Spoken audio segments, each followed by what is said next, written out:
Opening Night was originally filmed by John Cassavetes. What is it about?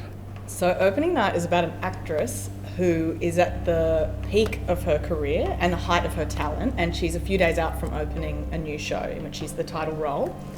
But something's going very wrong. She can't remember her lines, she can't stick to the script, she can't really stay in character, and then reality and make-believe start to blur a little bit.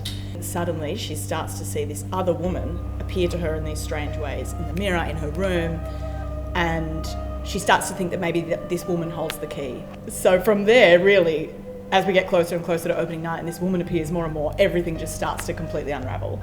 I mean, that sounds like an incredibly pleasurable, fun, but challenging undertaking for a director. So much of it is about you navigating what's real and what isn't.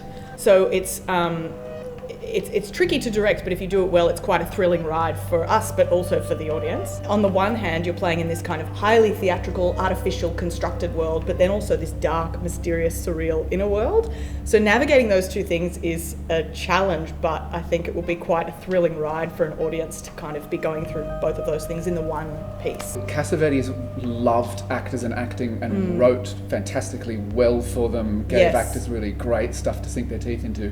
Yes, so we have Liana Walsman, who's playing the actress in that lead role, which is really exciting. I'm really keen to see her get her teeth into a role like this, and there's so much to traverse in it. I do think it's one of those great dramatic roles. There's so much about being the actor and being that public presenting face, but also what happens when you take off the costume and you're alone at the end of the night. Tell me what it means for you to do this film from 1977, written by, like a great but very male writer-director. I think he was particularly interested in acting in the theatre, but what he's managed to create is quite a striking picture of what it's like to be a woman in the world and what happens when you can't play your role anymore.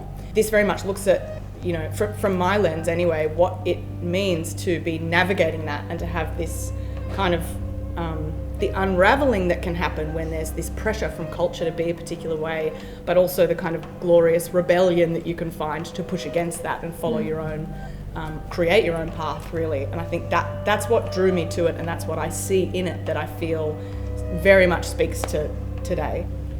I think opening night gives people very much a chance to rethink the world, because it's all about what we accept as reality and what we accept as the world that we live in and the terms on which we have to live it, versus what it could be and what it might look like to rebel against that or push the boundaries of that. And I think that's what's so exciting about opening night.